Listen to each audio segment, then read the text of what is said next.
Thanks for joining me this afternoon. Today I'm going to show you how to make this Easter treat pouch. We have, you can make it for lots of different occasions. I've made it for Easter with a little Easter chick, but you can punch out a heart and make it for Valentine's or Mother's Day or lots of different things. So once I've shown you the basis of how to make them, you can chop and change them for your own occasions. So you're going to start off with a piece of, I've used crumb cake cardstock that is 3 inches by 8 inches. And what you need to do is you will need to score your cardstock, and you'll need to score it along the long edge. So we're going to start off and we're going to score at 1 inch, and then we're going to score at 4.5 inches, 4 3/4 inches, and then the next one we're going to score at 5. Now a lot of people with this viscose trimmer say that it's hard to see where the 5 is. You just kind of get used to it, but actually if your score lines aren't exact, it's not going to be the end of the world. It's no problem.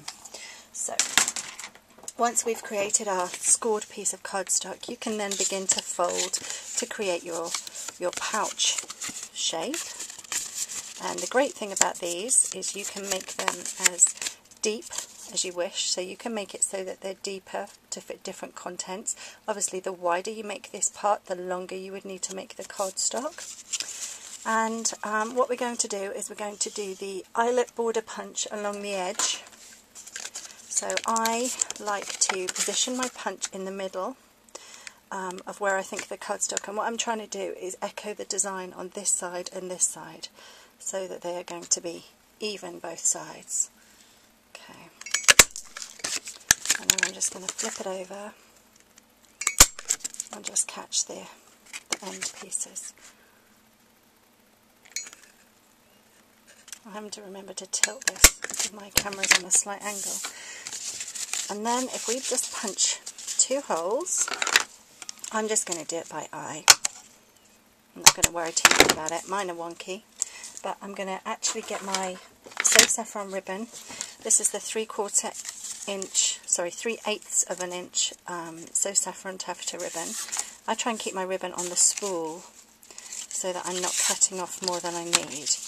And then you're going to just tie in a nice bow. This ribbon ties in really nice bows, and it's a nice subtle Easter colour.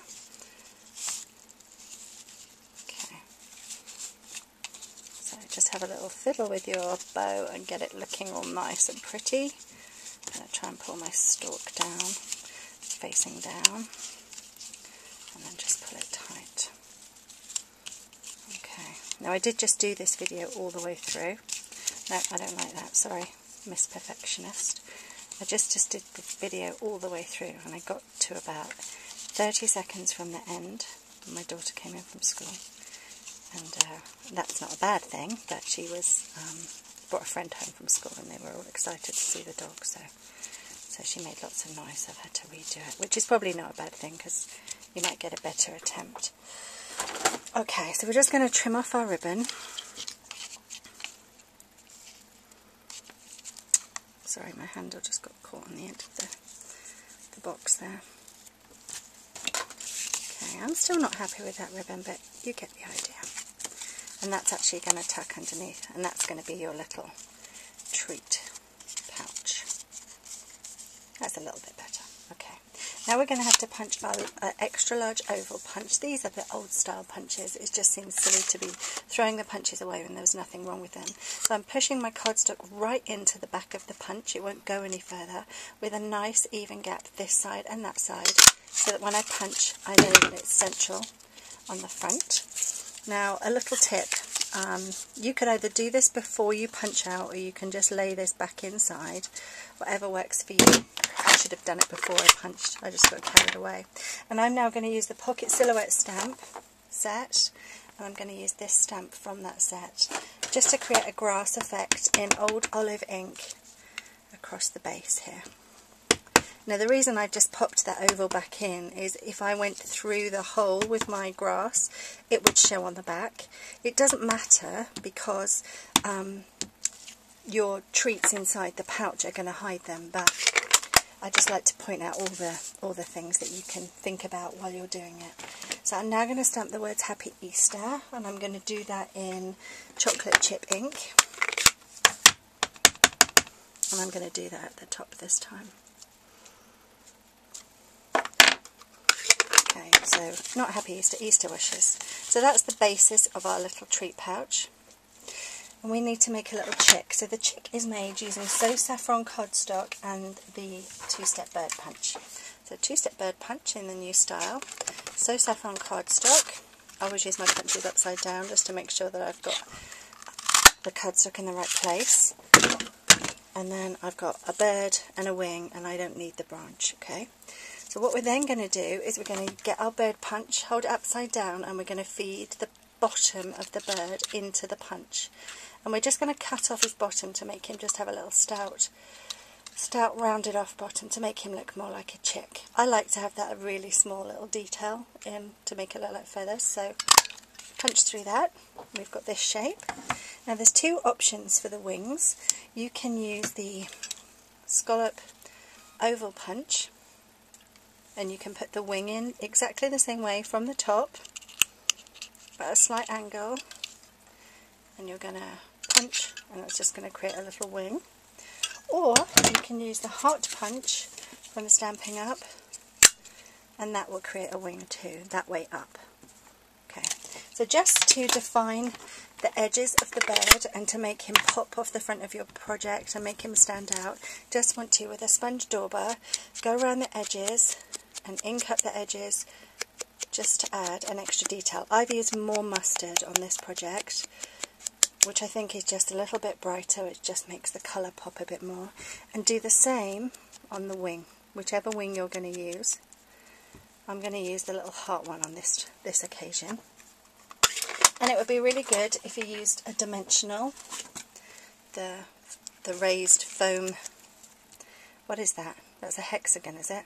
Because it's got 6. Gosh, I should know this. So you're going to stick that on the back of your chosen wing. Peel it off.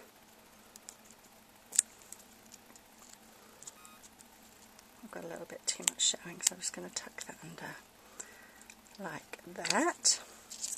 Then we're going to use a soft suede marker pen, and I'm just going to colour in the beak and create a little eye.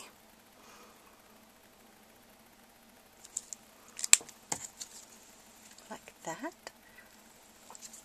And then a little tip, if you stick the dimensional on the front of your pouch, approximately to the bottom right, then you can stick your little chick on the front.